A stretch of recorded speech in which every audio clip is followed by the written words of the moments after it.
Wassalatu wassalamu ala Rasulillah Muhammad ibn Abdullah wa ala alihi wa sahbihi wa wala. Thumma amma ba'du. Pagi hari ini kita akan baca topik nombor 46 ya. Okey, 46. Keutamaan dan anjuran kasih kerana Allah dan memberitahukan cinta atau kasihnya kepada yang dicintai dan jawabannya. Okay.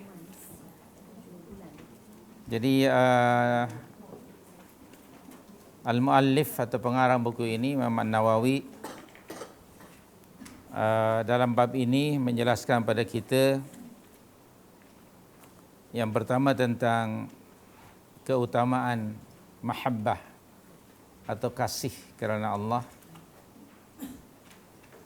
Kedua, anjuran, galakkan agar kasih itu semata-mata kerana Allah. Yakni seorang muslim mengasihi muslim yang lain hanya semata-mata kerana Allah, bukan kerana tujuan-tujuan yang lain.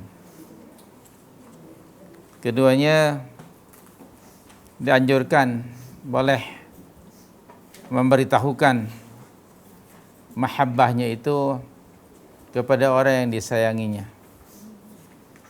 Ana uhibbuka fillah umpamanya.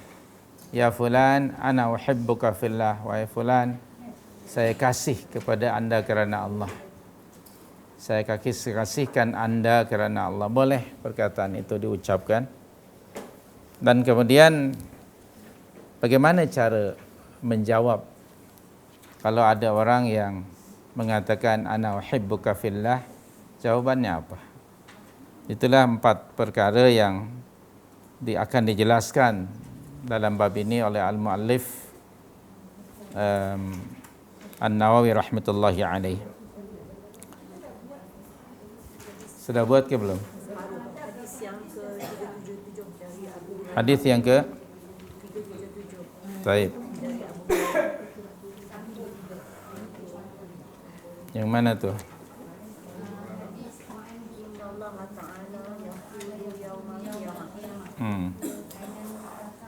Baik. Baik. Kemudian hadis-hadis rupanya sudah kita baca ya. Sebelum ini hadis hari ini dari apa namanya, nombor yang keberapa hadisnya? Dari Muaz bin Jabal ke? Okey. Dari Abu Hurairah. Dari Abu Hurairah radhiyallahu anhu, dia berkata, Inna Allah Ta'ala yaqulu yawmal qiyamah. Rasulullah sallallahu alaihi wasallam bersabda bahawa sesungguhnya Allah berfirman pada hari kiamat, Ainal mutahabbuna bi jalali. Di manakah orang-orang yang saling mencintai kerana keagunganku? Al-yawma, hari ini, udhilluhum fi dhilli, aku akan naungi mereka dalam naunganku. Yauma la dhilla illa dhilli, pada hari yang tidak ada naungan kecuali naunganku.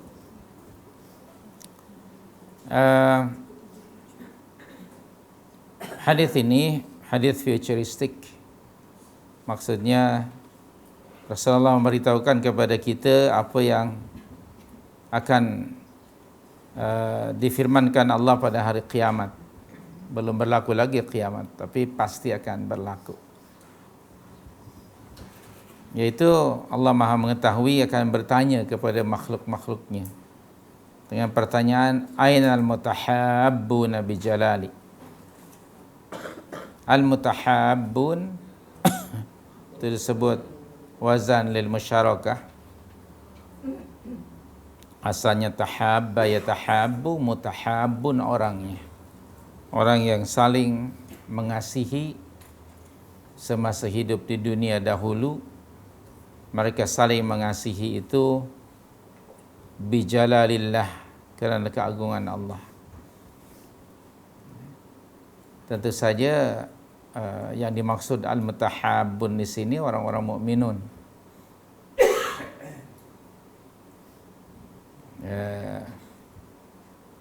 Sudah kita baca sebelum ini ayat Al-Qurannya, bahawa orang-orang mukminin memang mereka saling menyayangi kerana Allah.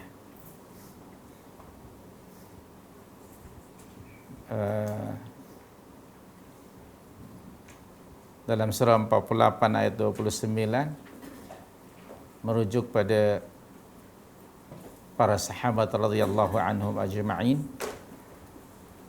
Allah di situ menggunakan kalimah ruhama. A'udzu billahi minasyaitonir rajim.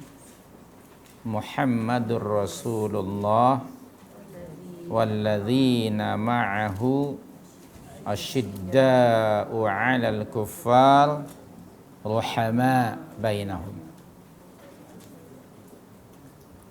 Kalimah ruhama plural daripada rahim, berkasih sayang. Ruhama. Dan Suratul Maidah 54, kita pun pernah baca ini sebelumnya, merujuk pada orang-orang mukminin secara amnya. Antara sifat orang-orang yang beriman ialah azillatin 'alal mu'minin. Di tengah-tengah ayat itu, azillatin 'alal mu'minin. Mereka punya sikap apa? Lemah lembut.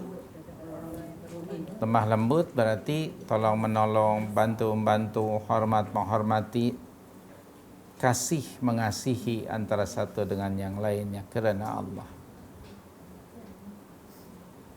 Nah, itu yang dimaksud dengan al-mutahabbuna bijalali.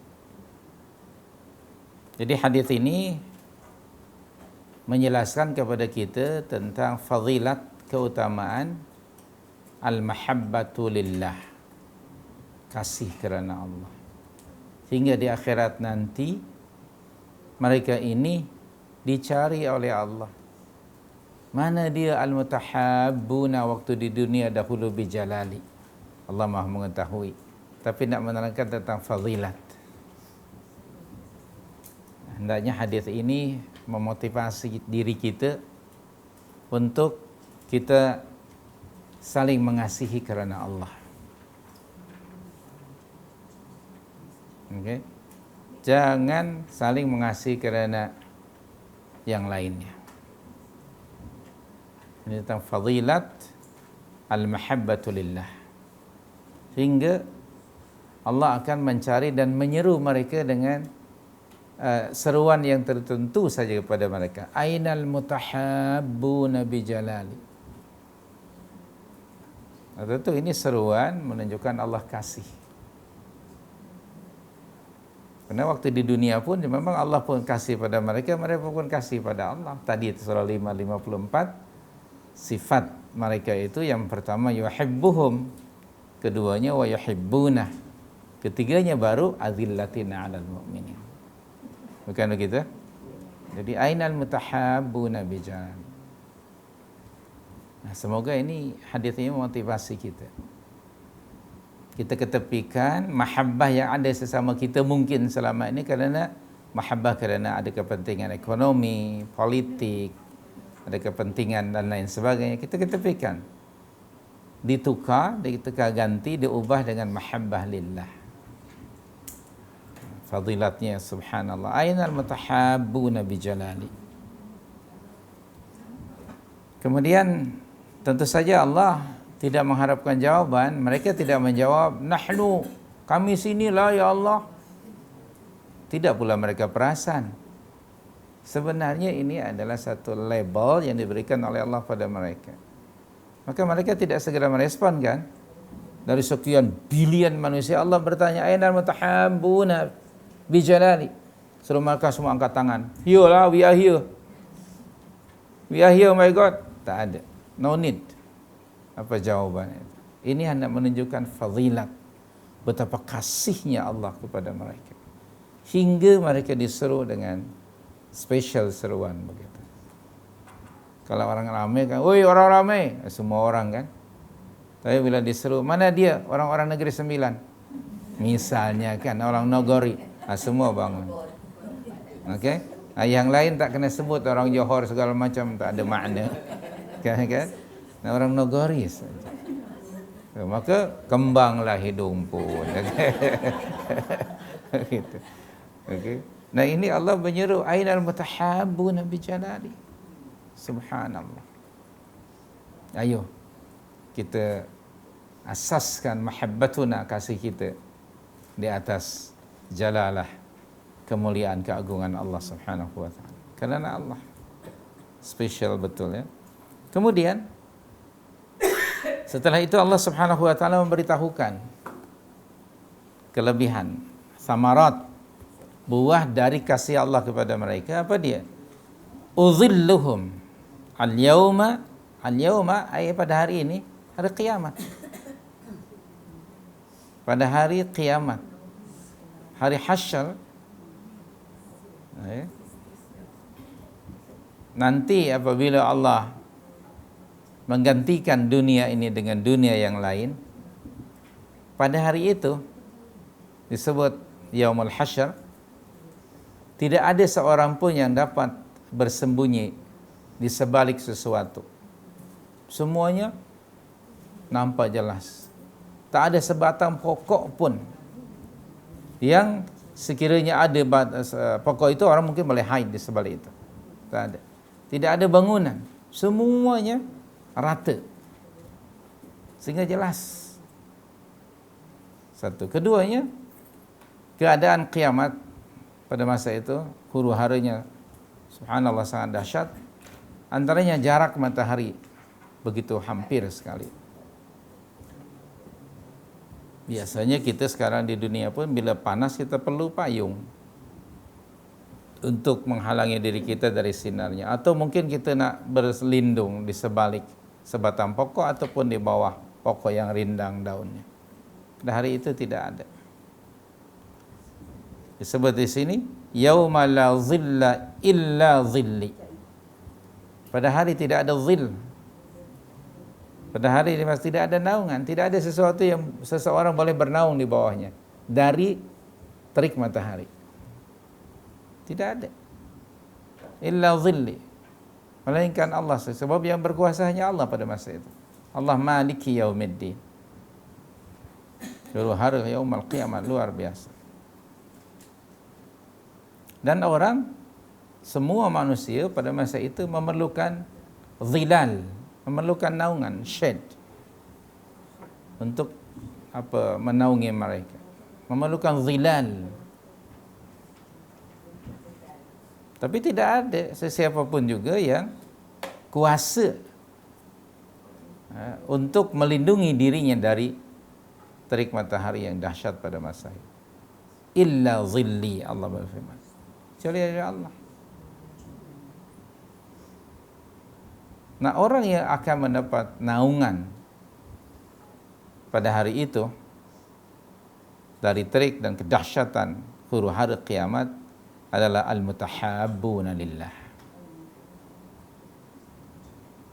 Orang-orang yang waktu di dunia dia dahulu mereka saling mengasihi kerana Allah. Nah, kita sebagai mukmin mesti bersedia dan merebut peluang ini. La zilla illa zillallah pada masa itu. Kalau orang mati, dia tak bawa payung. Yang ada payungnya terletak di atas kubur, itu pun maksimum lah. Kalau lepas mati kan di apa? Dicucuk di atas kuburnya kan. Dulu lah, tak tahu sekarang. Masih ada dulu payung yang buat daripada kertas tu. Sekarang payung golf, okay. Karena mungkin yang matinya golfer, sudah besar sikit. Untuk apa? Dan tidak dibawa pun.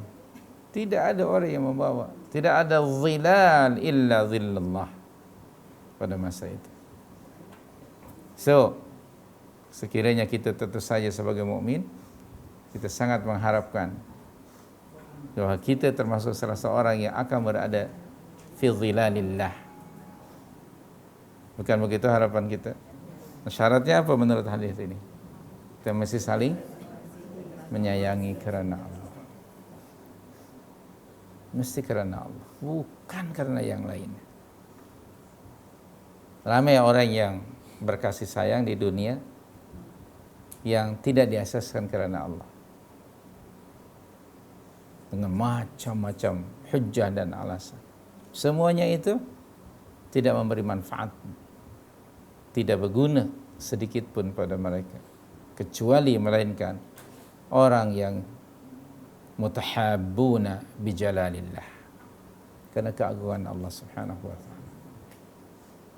Sebenarnya untuk berbuat demikian bukan susah, sekiranya ada iman yang benar. Puncanya adalah iman yang sahih. Karena iman yang benar akan nampak terserlah pada al-mahabbah, kasih sayangnya kerana Allah. Punca segala sesuatu kebaikan adalah iman. Kalau imannya benar, salih, maka automatically bukti iman itu benar, ada mahabbah sesama mukminin kerana Allah. Dia tidak akan mungkin seorang mukmin akan mengasihi orang musyrik atau orang kafir. Karena iman menuntut al-wala hanya kepada Allah, Rasul dan orang mukminin, dan bara daripada orang kafir. Loyalty termasuk al-wala itu, walaun maknanya hubbun, kasih.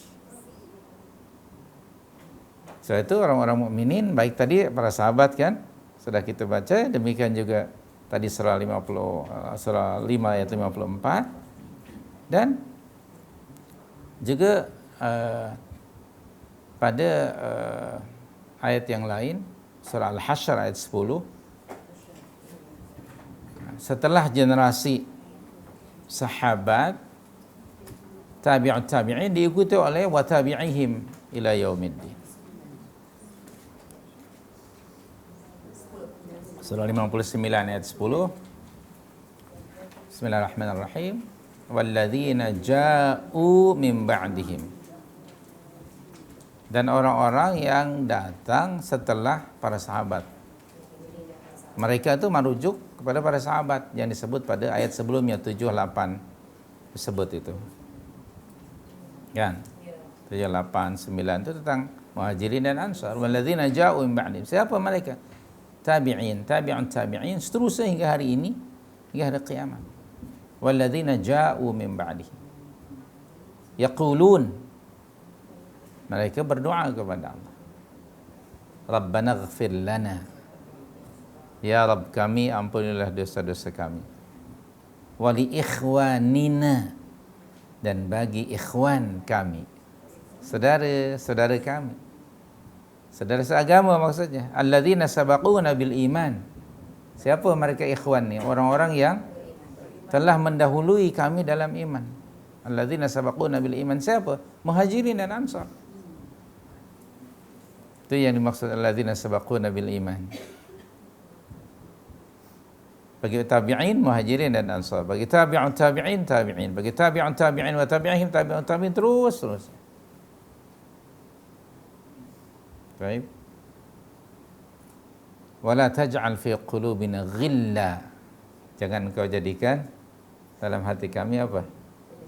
Kedengkian. Kata siapa? Lilladzina amanu. Kata seorang yang beriman. Jadi hati dan jiwa orang mukmin itu bersih. Tak ada ghillan, tak ada baghi, hasad kepada sesama mukminin. Clean hati mereka, bersih.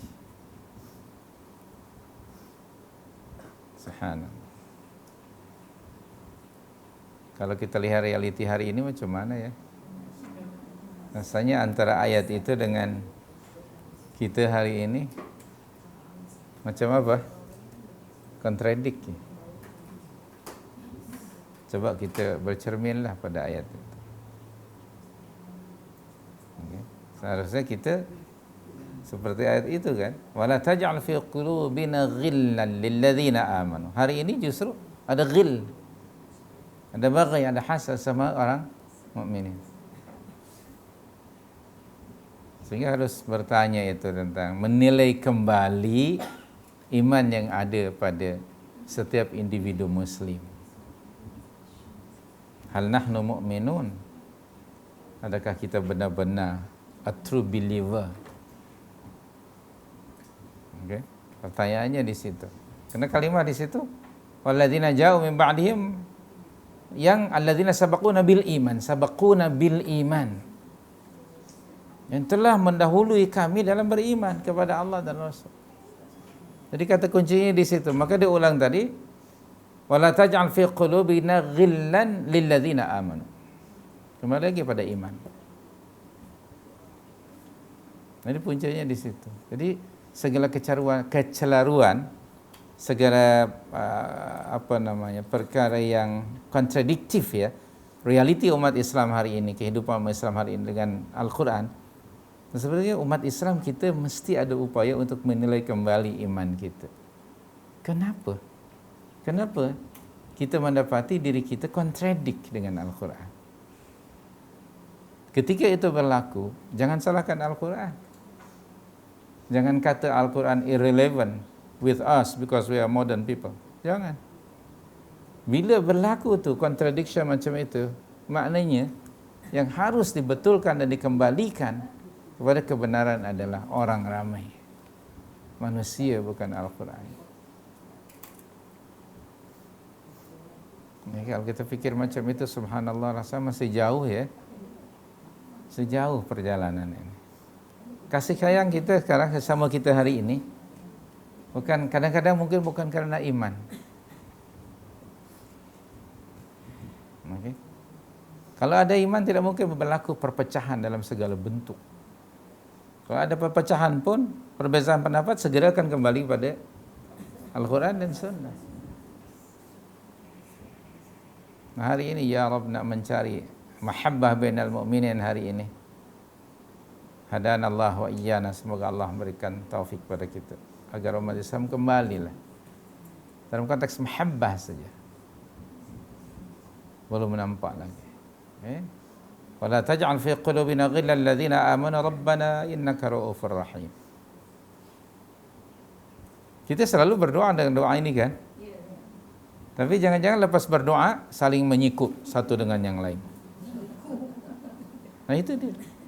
Tadi amin together kan, lepas itu mau. Begitu. Buat tu, begitulah selalu. Sampai saling cantas mencantas. Ya ilahi. Tapi ala kulli hal, sekedar sebuah renungan lah. Kenapa selalu kita dapati realiti diri kita umat Islam selalu berbeza dengan guideline yang ditetapkan oleh Allah di dalam Al-Quranul Karim. Mesti ada sesuatu yang tak kena dengan kita. So kita perlu betulkan alignment dan balancingnya lah kehidupan ini. Kembali kepada Suratillahil Mustaqim itu.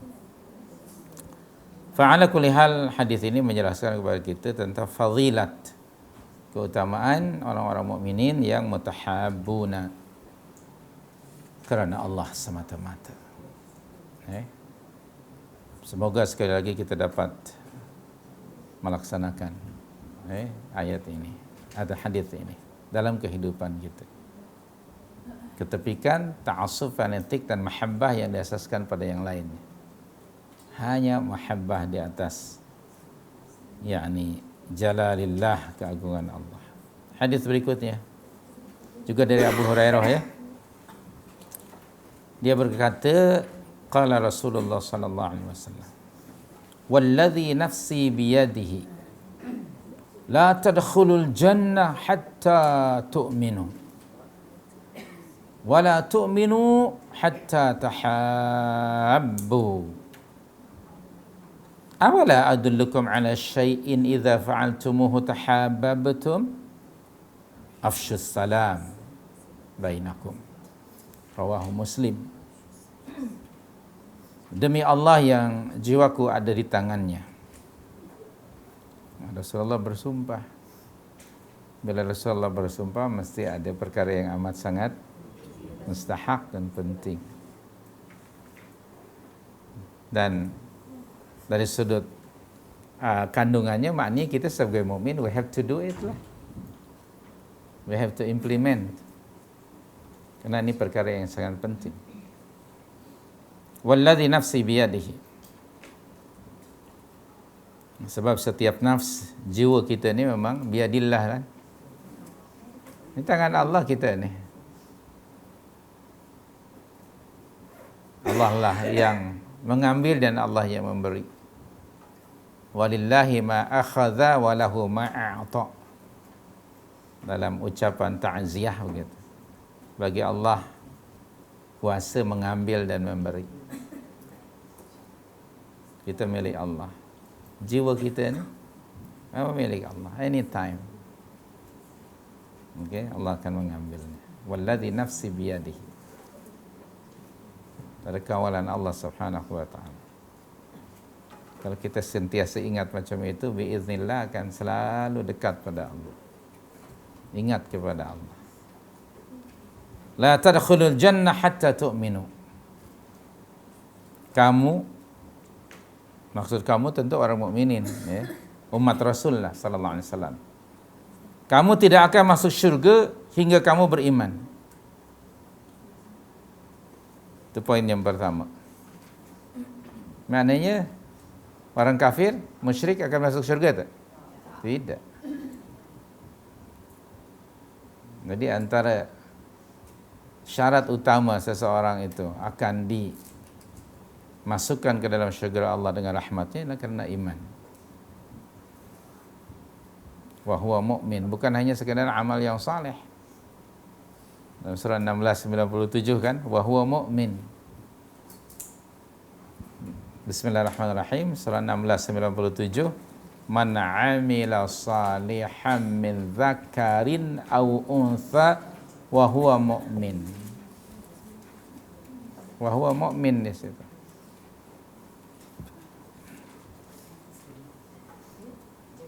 Jadi syarat nak masuk syurga ya mesti mukmin dahulu, beriman dahulu.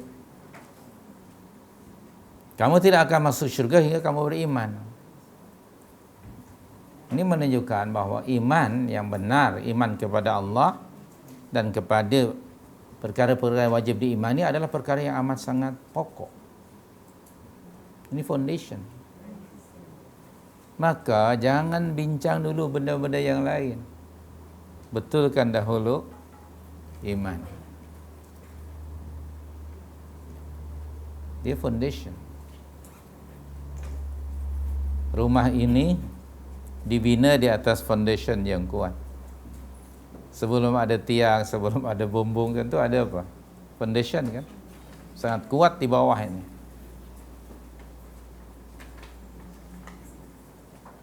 Rumah ini akan kokoh atau akan roboh bergantung pada foundation.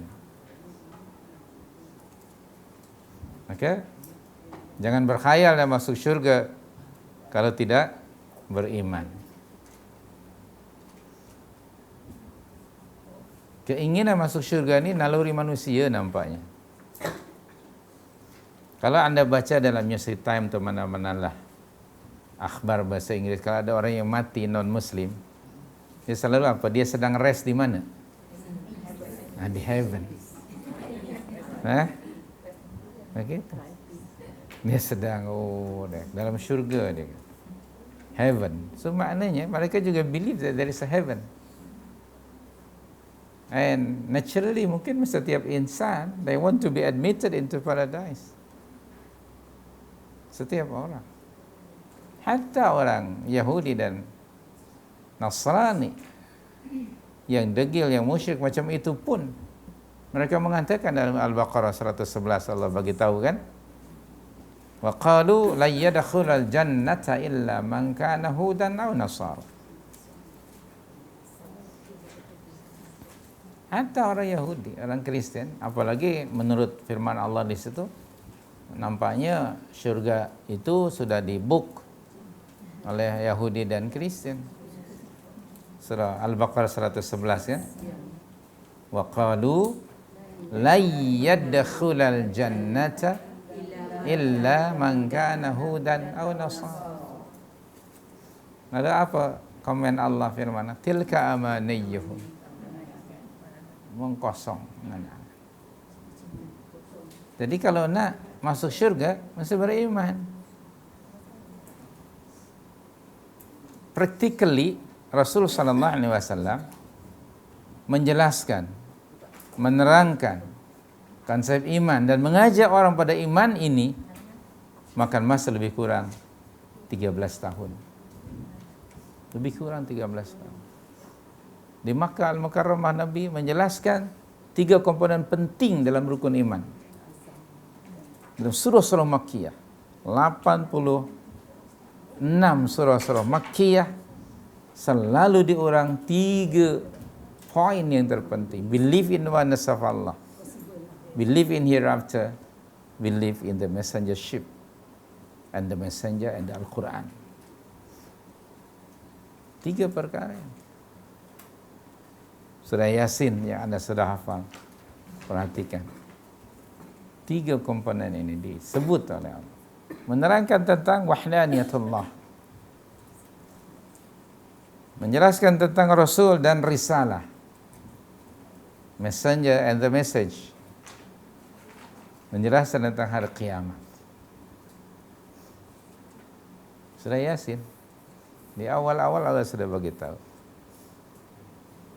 Yasin wal Qur'anil Hakim innaka laminal mursalin ala siratal mustaqim. Itu Al-Qur'an dengan Rasul. Tentang Allah, wa ayatun wa ayatun wa ayatun wa ayatun wa ayatun dzalika taqdirul azizil alim. Tentang hari kiamat, wa daraba lana mathala wa nasiya khalqa qala may yuhyil 'idhama wa hiya ramim qul. Tadi yang sambung. Saya minum dulu lah.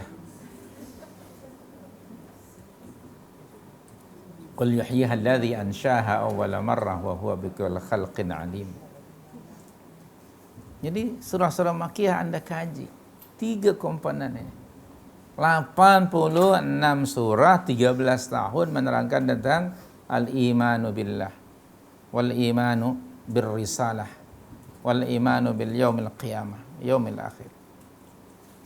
Dalam Al-Quran antara beriman pada Allah dan hari akhirat selalu bergandengan. Selalu sebutkan seperti ini di awal suratul Baqarah. Demikian, selalu begitu. Subhanallahil karim.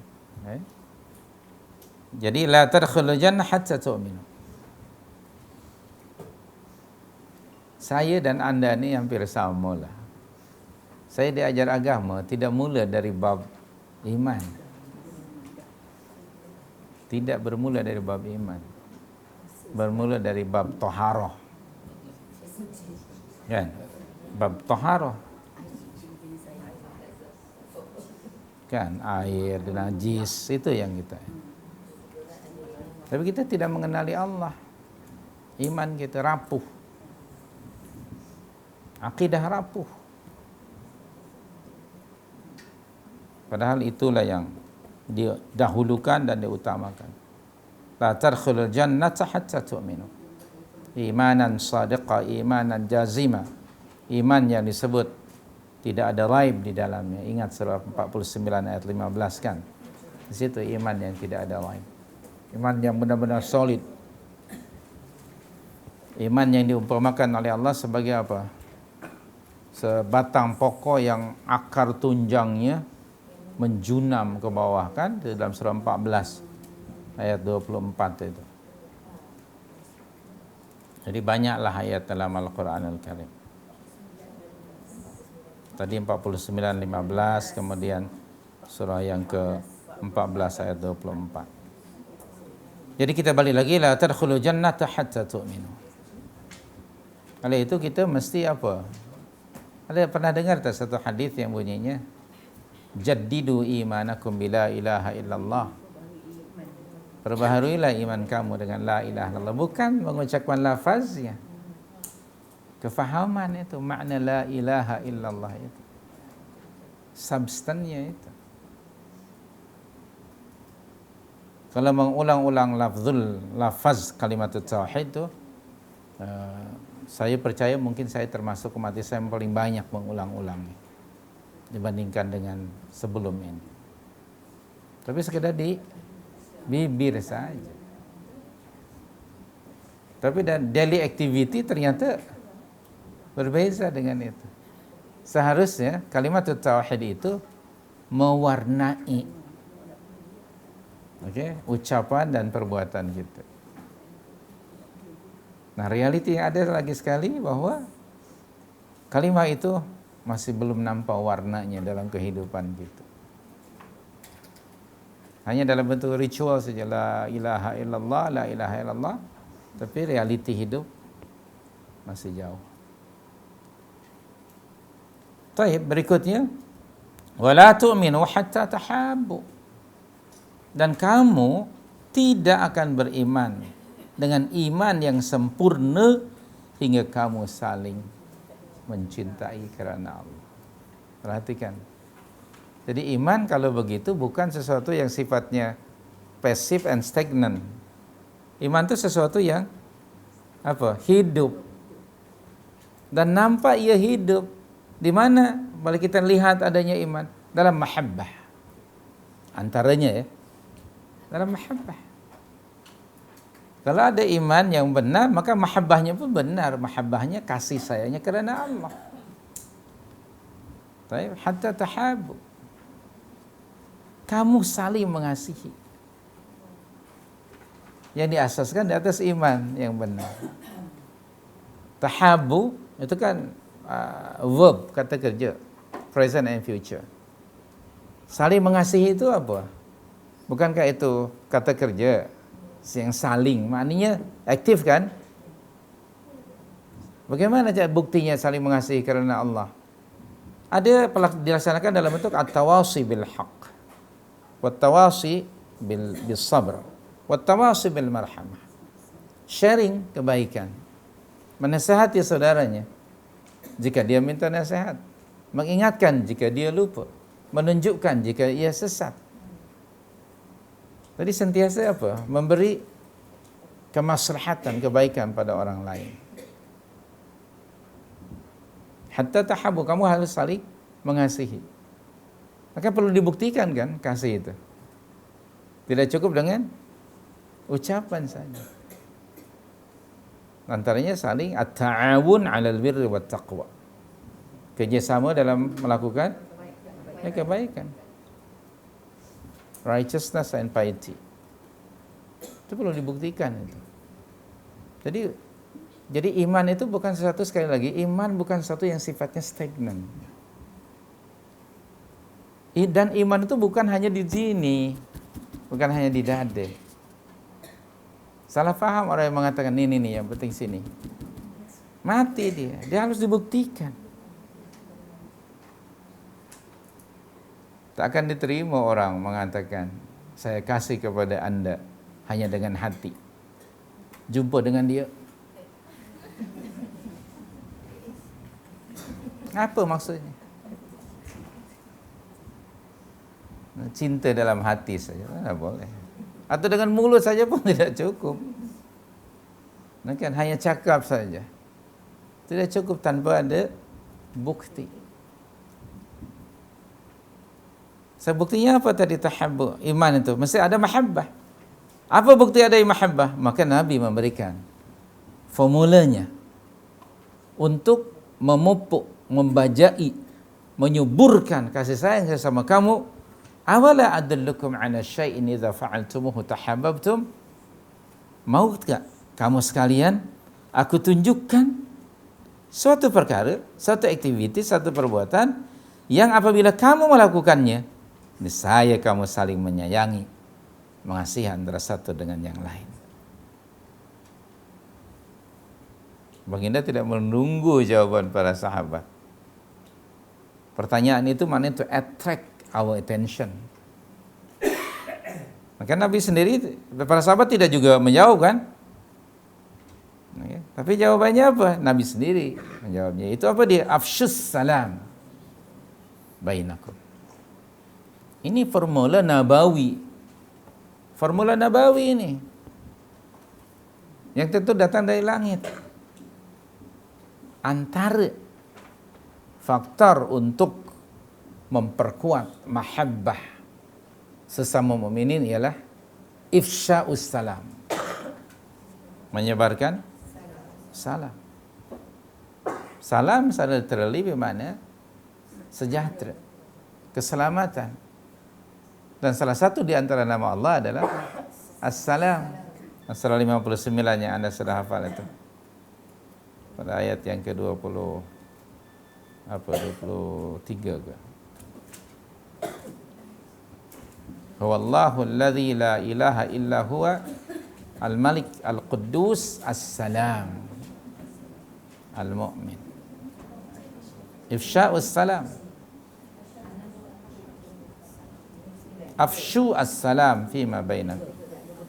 23, 59, 23. Ada kalimat as-salam. Salah satu nama dan sifat Allah.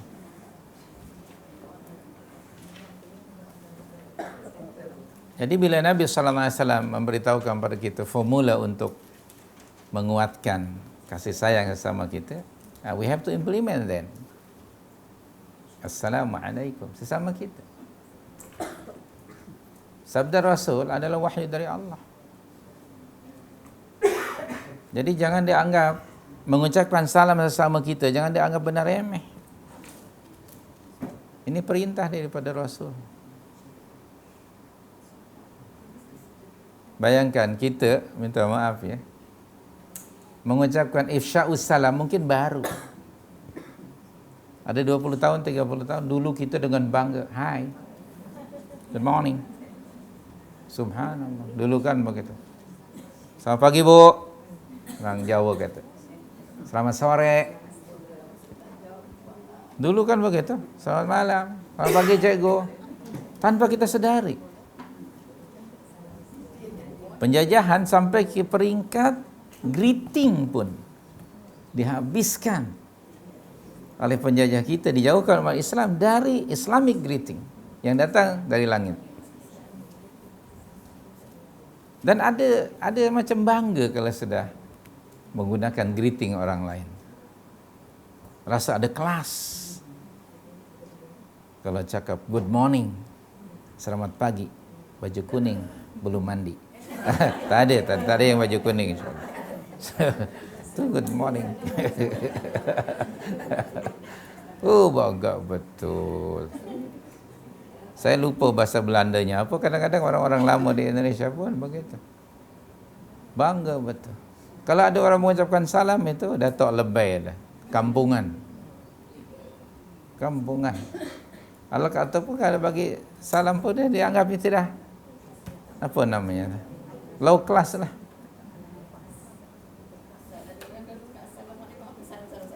Na'udzubillah min dzalik. Padahal ini datang dari Allah.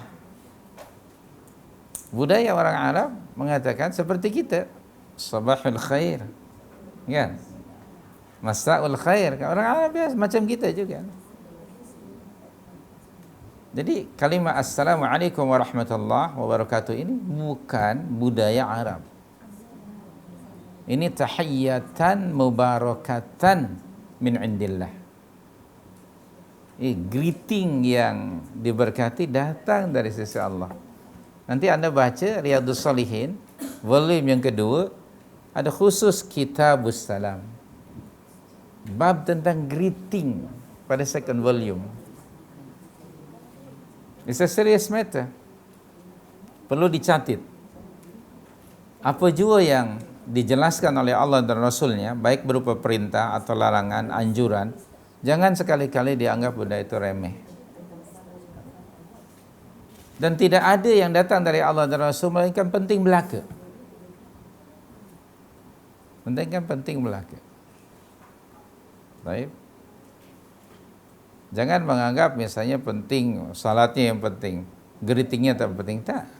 Semua penting belaka. Karena tidak keluar dari mulut Rasul kecuali wahyu. Okey. Tidak mungkin Rasulullah bercakap saja-saja. Tak ada. Ucapan Rasul semuanya wahyu. Jadi ifsya'us salam justru perintah dari Nabi. Bahkan nanti anda akan dapati salah satu hadis yang bersumber, saya sudah sebutkan dahulu, dari Abdullah bin Salam. Kata Abdullah bin Salam radhiyallahu anhu, perkataan pertama yang saya dengar dari Rasulullah setibanya di Madinah ialah, ya ayuhan nas, wahai orang ramai, kata Rasul, afshus salama fima bainakum, ucapkan salam bersama kamu, wa at'imut ta'am, bagi makan, tanda orang yang lapar khususnya. Ketiganya, wasallu bil laili wan nasu niyamun, dan salat di tengah malam ketika orang lain tidur, tadkhulu jannata rabbikum bisalamin, pasti kamu masuk ke dalam syurga Tuhanmu dengan sejahtera, selamat sejahtera. 3 perkara: menyebarkan salam, bagi makan, dan salat malam. Tadkhulu jannata rabbikum bisalamin, kama qala Rasulullah SAW, saya kamu masuk ke dalam syurgamu dengan selamat sejahtera. 3 perkara. Jadi jangan dianggap remeh ifsya'us salam. Afsyus salam bainakum. Bahkan seharusnya mukmin dengan mukmin berebut nak jadi orang yang pertama mengucapkan salam. Nanti baca Riyadhus Shalihin second volume bab salam. Afsyus salam. Jadi ini formula nabawi untuk menguatkan mahabbah sesama mukminin, antara lainnya ialah dengan ifsya'us salam. Dan kita harus bangga, karena greeting ini datang dari langit. Kalau orang lain bangga dengan greeting mereka, kenapa kita tidak ada hujjah bagi kita, tidak ada alasan untuk merasa inferiority complex dengan mengucapkan Assalamualaikum. Maka kita harus bangga, karena salam ini, greeting ini datang sekali lagi dari Allah, dari langit, bukan dari manusia, bukan budaya mana-mana bangsa. Si Gus Dur yang sudah masuk kubur dulu pernah mengatakan, dia kata Assalamualaikum ini adalah budaya Arab. Kita orang Indonesia, kita ucapkan selamat pagi, selamat petang, selamat sore, selamat malam. Na'udzubillah min dzalik. Dahla dhallun wa adhal, menyesatkan pula orang lain. Mana ada orang Arab sabahlah. Anda yang belajar bahasa Arab mesti ada sabahul khair. Betul tak? Sabahun nur, masa'ul khair, masa'an nur, mesti ada. Sebenarnya salam, Assalamualaikum.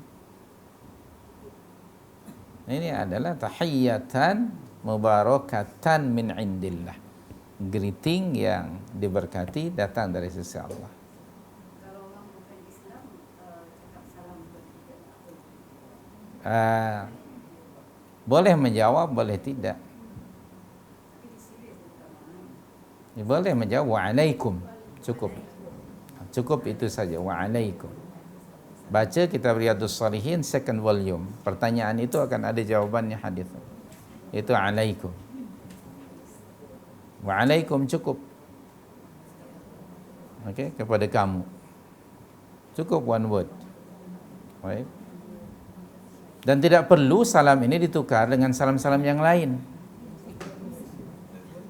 Kan? Kita ada salam, itu dia yang terkini. Ada salam PRU, macam-macam. Ada salam sabrang, bahasa Sunda tu. Salam sabrang kadang-kadang Cina.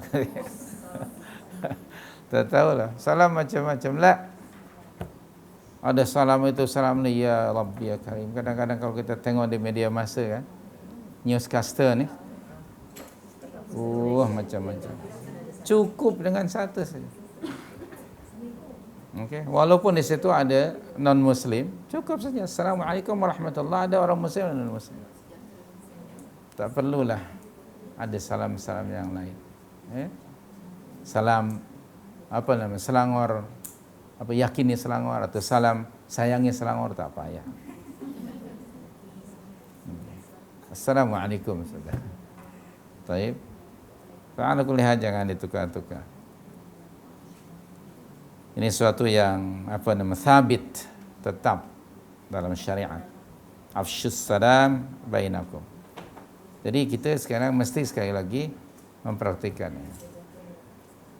Untuk mengucapkan salam sesama mukminin, sama ada yang kamu kenal atau tidak kenal. Lebih lanjutnya tentang salam, lagi sekali saya ingin ulang, dalam kitab Riyadhus Shalihin second volume, Anda boleh rujuk. Baik, hadis berikutnya. Baik, pada masa lagi insyaallah. Juga dari Abu Hurairah radhiyallahu anhu, anna rajulan, bahawa ada seorang lelaki, zara, dia menziarahi. Past tense verb, ziarah itu root wordnya, mengunjungi, menziarahi saudaranya, akhan lahu. Saudaranya maksudnya di sini adalah saudara seagama, akhun fid din, bukan dimaksud akhun fid dam dalam keluarga, saudara sedarah ya, seibu sebapa umpamanya. Tidak, yang dimaksud di sini akhun fid din. Fi qaryatin ukhra, yang ada di kampung lain. Menunjukkan si fulan ini dia tinggal di kampung fulan. Lalu dia berjalan, tidak ada disebut berapa jauh, ke kampung yang lain. Niatnya semata-mata untuk apa tadi? Menziarahi saudaranya seagama di kampung yang jauh. Tentu saja makan masa, penat dan sebagainya. Tapi yang mendorong dia adalah ukhuwah imaniyah. Baik. Fa arsadallahu lahu ala madrajatihi malaka. Lalu Allah Subhanahu wa taala mengutus seorang malaikat untuk menemui orang ini di pertengahan jalan dia. On the way hamba Allah ini ke kampung saudaranya itu, Allah mengutus malaikat. Yang tentu saja malaikat ini dalam bentuk manusia. Okey, atas izin Allah Subhanahu wa taala. Sebutkanlah hadis yang sudah disebut sebelum ini, agak panjang. Lalu ditanyalah, apa yang mendorong kamu? Apa sebabnya kamu hendak mengunjungi si fulan di kampung yang jauh itu? Penat-penat kamu. Perjalanannya bukan mudah. Apa yang mendorong kamu hingga berbuat demikian? Apa kerana si fulan itu pernah buat baik kepada kamu? Mungkin ada jasa baik kan? Atau ada apa-apalah. Dia kata tidak ada sesuatu yang mendorong saya untuk menziarahi, memotivasi saya untuk menziarahinya, kecuali kerana saya ana uhibbuhu lillah. Karena kasih kerana Allah. Subhanallah. Karena jawabannya itu, malaikat yang berupa orang itu, tentu si fulan tadi tidak tahu kalau ini malaikat kan, karena manusia biasa.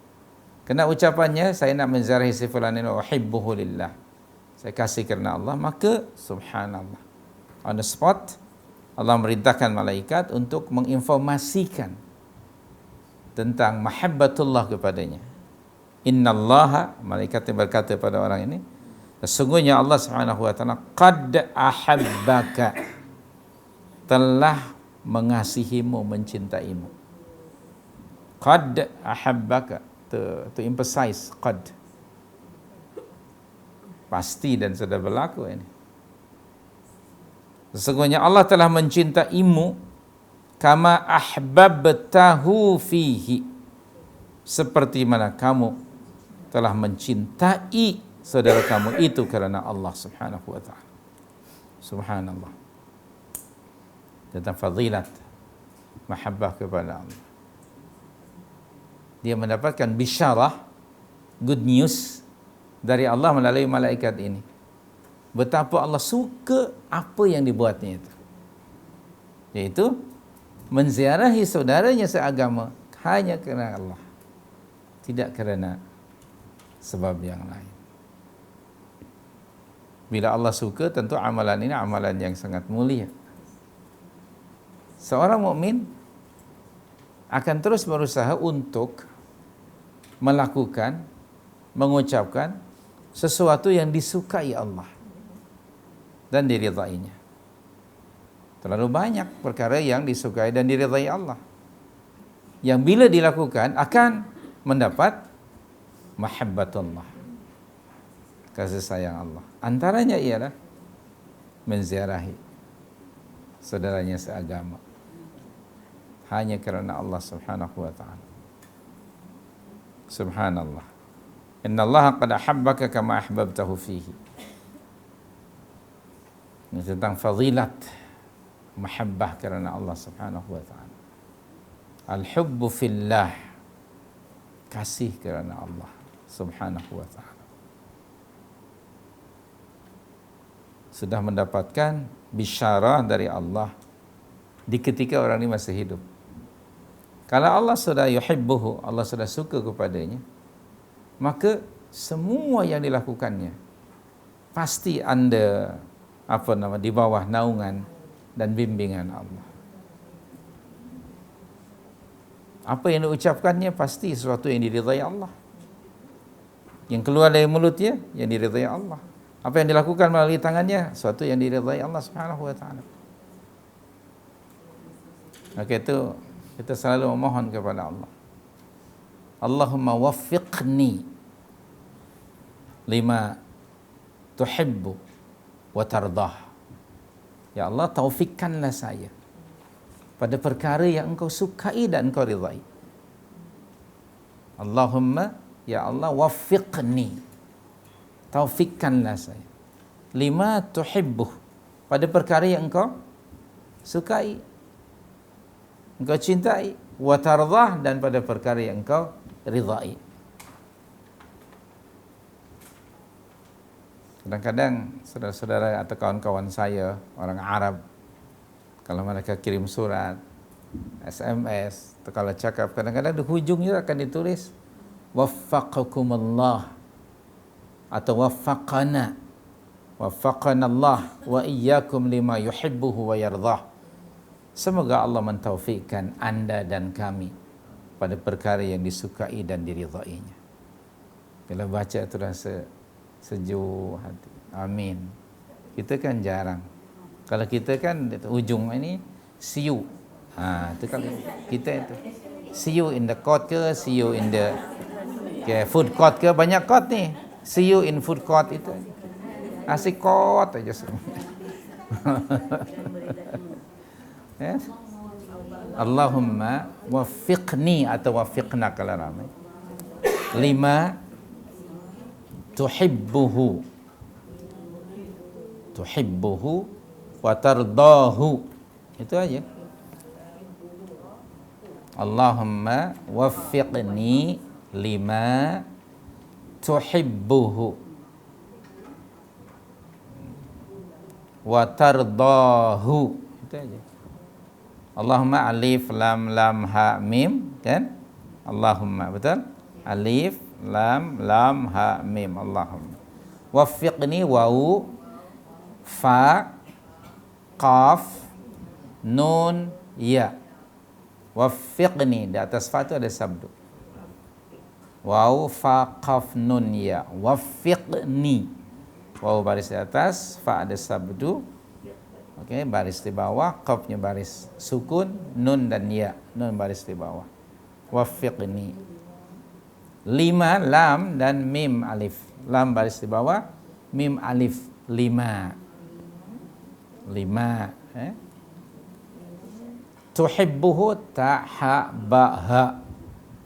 Ta baris di hadapan, ha baris di bawah, ba ada sabdu baris di hadapan, dan ha di hujung itu.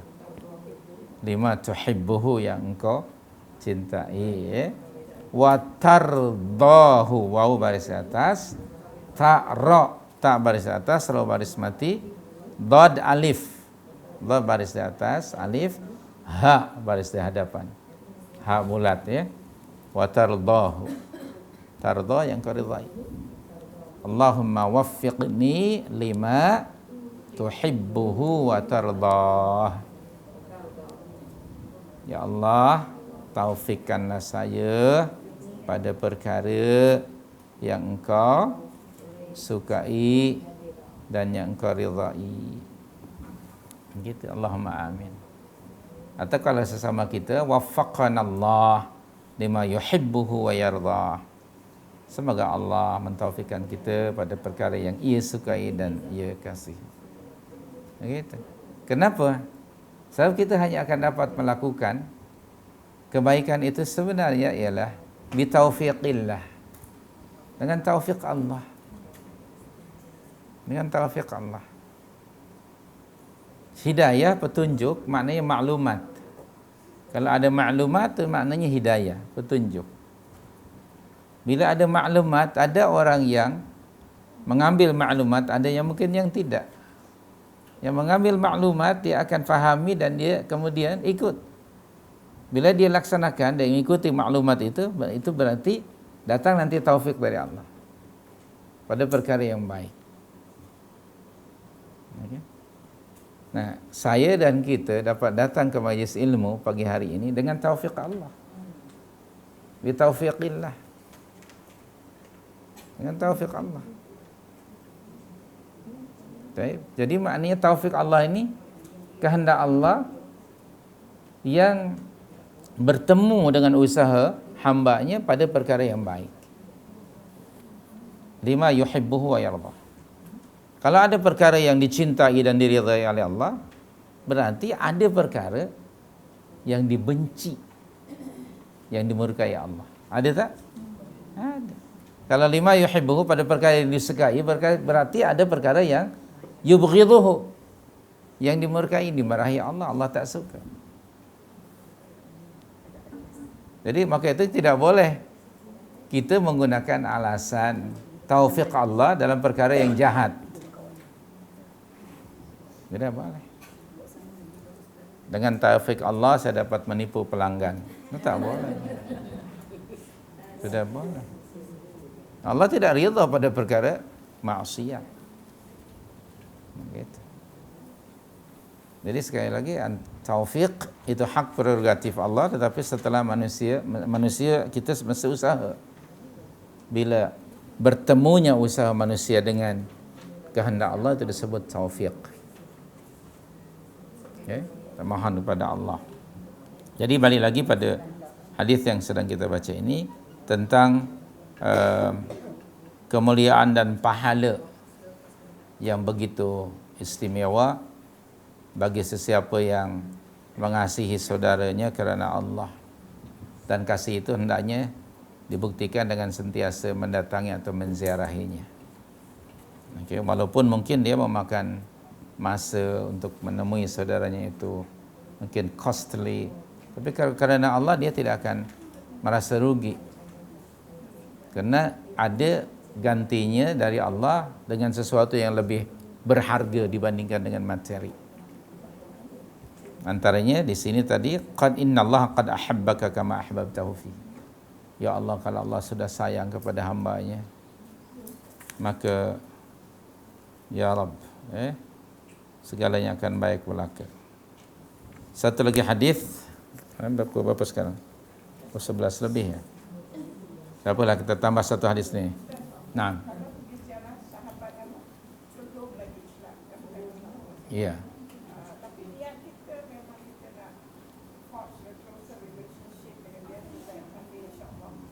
Ya, kalau kepada non-Islam kita maksudnya nak mendakwahi dia. Jadi tiap langkah untuk berdakwah adalah juga amal saleh. Sangat baik. Jadi di situ bukan konsep untuk strengthening Islamic Brotherhood, tetapi di situ untuk berdakwah. Dan itu is another topic. Maknanya subhanallah, tidak ada aktiviti yang lebih mulia yang dilakukan oleh seorang mukmin kecuali mengajak orang pada Islam dalam surah 41 ayat 33 kan. Wa man ahsanu qawlan mimman da'a ila Allah wa amila salihah wa qala innani minal muslimin. Jadi tadi kalau kepada non muslim mendatangi dia to invite him, to convince him dengan message Allah. Tapi di sini isunya mukmin dengan mukmin. Ya, untuk menguatkan. Dan dalam hadis ini tidak juga Rasulullah menyebut apakah saudara si fulan yang menziarahi saudaranya itu tangannya berbuah atau tidak, kan tak disebutkan. Nah begitu. Jadi Anda jangan merasa, kenapa you tak ziarahi dia? Tangan I belum musim berbuah lah. Buah apa? Okay, kita selalu nak berbuah ya tangan. Kalau tak berbuah tak pergi, janganlah begitu. Jadi kita tetap ziarah lillah subhanahu wa ta'ala. Last hadis lah untuk hari ini daripada Al-Barra bin Azib radhiyallahu anhuma dari Nabi sallallahu alaihi wasallam annahu qala fil ansar. Beliau bersabda sallallahu alaihi wasallam tentang hak kaum Ansar radhiyallahu anhum ajma'in. Subhanallah ya karim. Keutamaan orang Ansar yang melalui hadis Rasul. Apa kata baginda? La yuhibbuhum illa mu'min. Tidak ada orang yang mencintai kaum Ansar kecuali orang mukmin. Wala yubghiduhum illa munafiq. Dan tidak ada orang yang membenci kaum Ansar kecuali orang munafik. Orang itu adalah orang munafik. Man ahabbahum ahabbahullah. Sesiapa yang mencintai kaum Ansar pasti dia dicintai Allah Subhanahu wa taala. Wa man abghadahum abghadahullah. Dan sesiapa yang membenci kaum Ansar niscaya ia dimurkai Allah. Ya Rabb, kemuliaan kaum Ansar.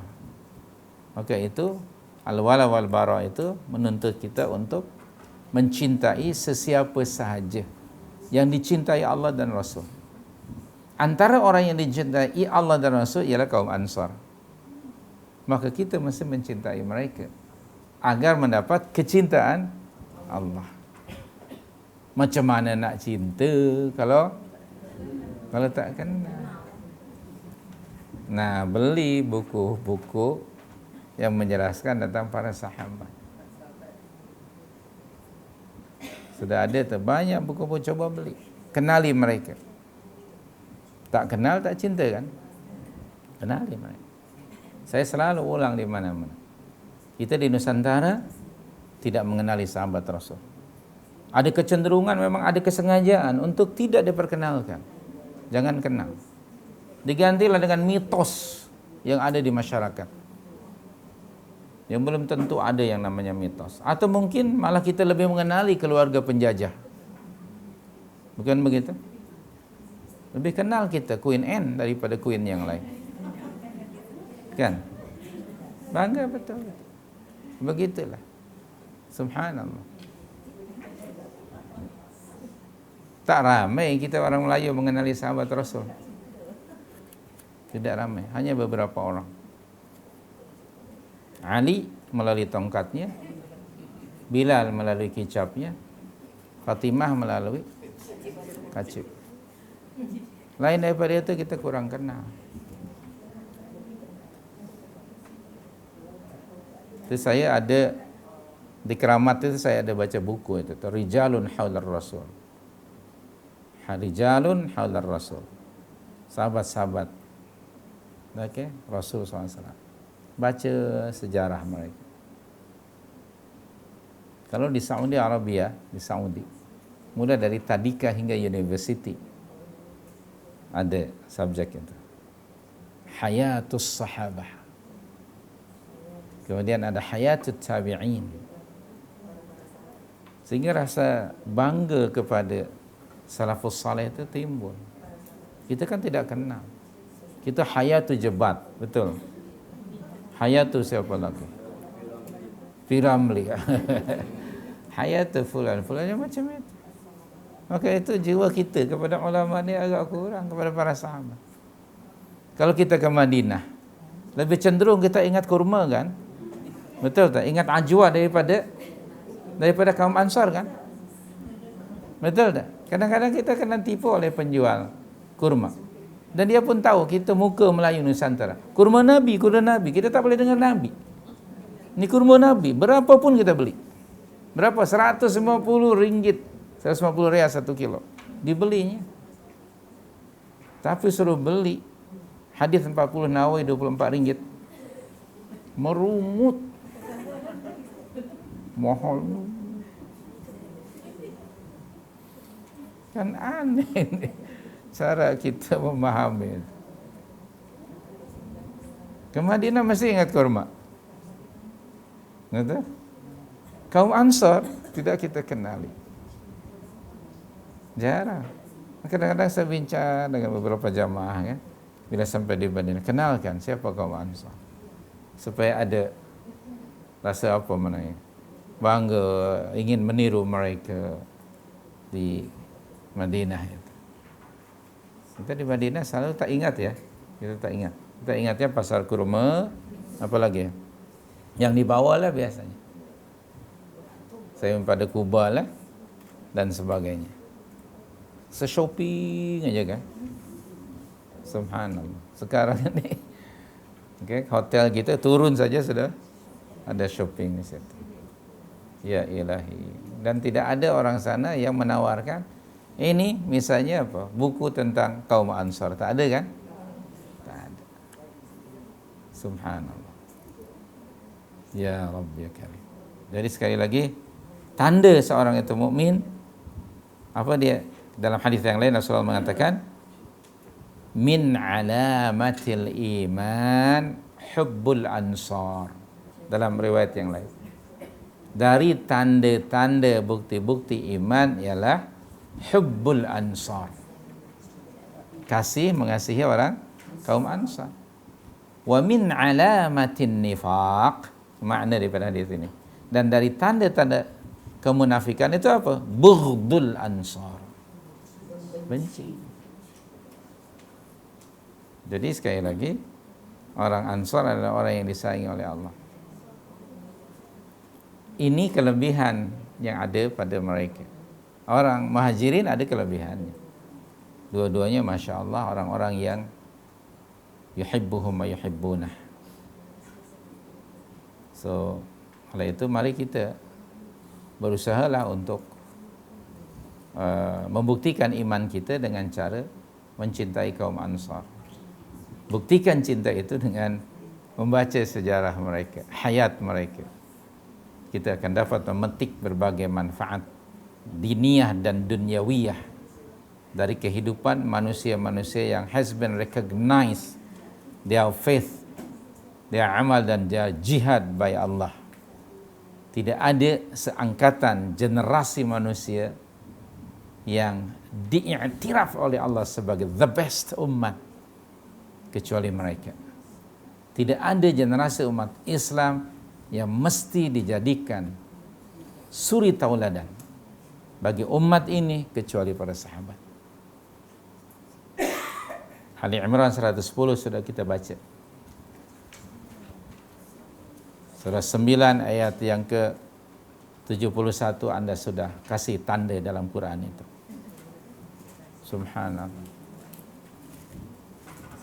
Surah 9 ayat 100, ayat 100. Jadi sekali lagi, di dalam kedua ayat itu Allah berfirman. Apa bunyi ayatnya?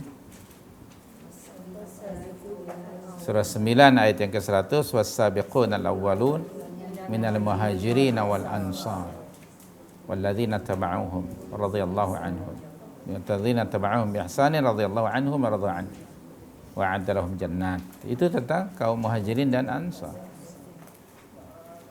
Yang pasti kita bukan muhajirin neither ansar.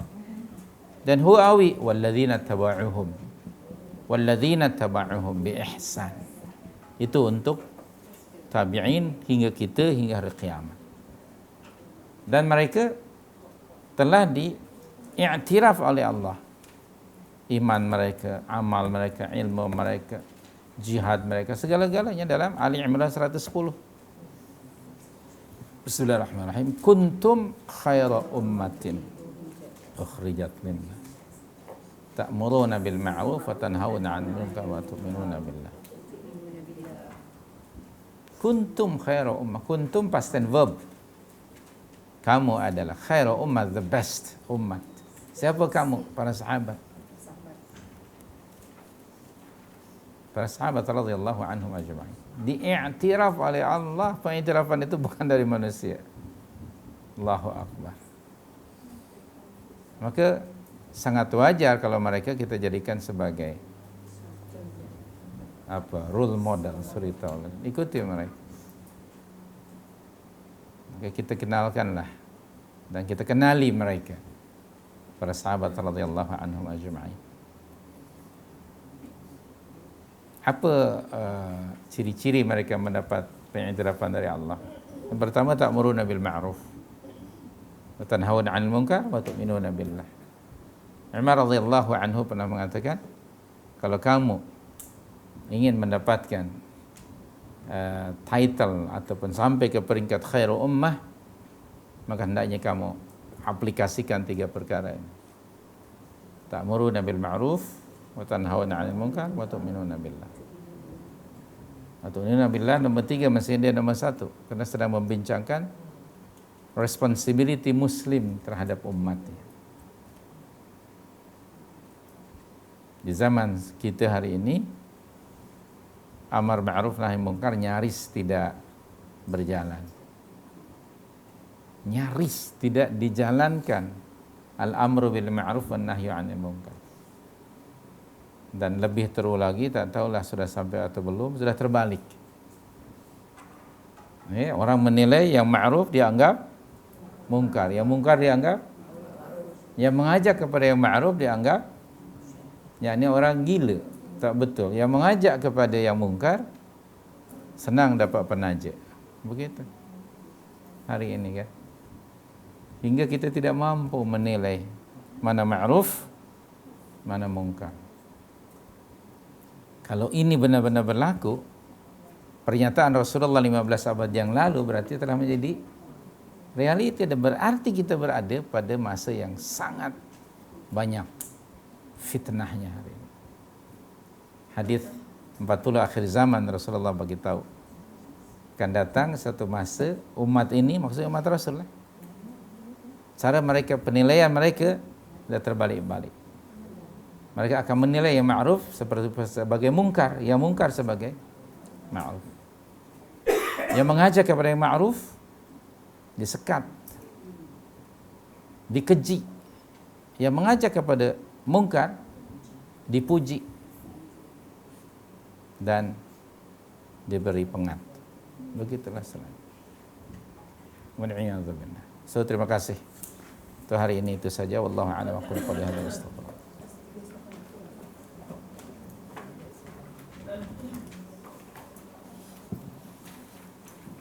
Subhanakallahumma wa bihamdika asyhadu an la ilaha illa anta astaghfiruka wa atubu ilaika. Sallallahu alaihi wasallam.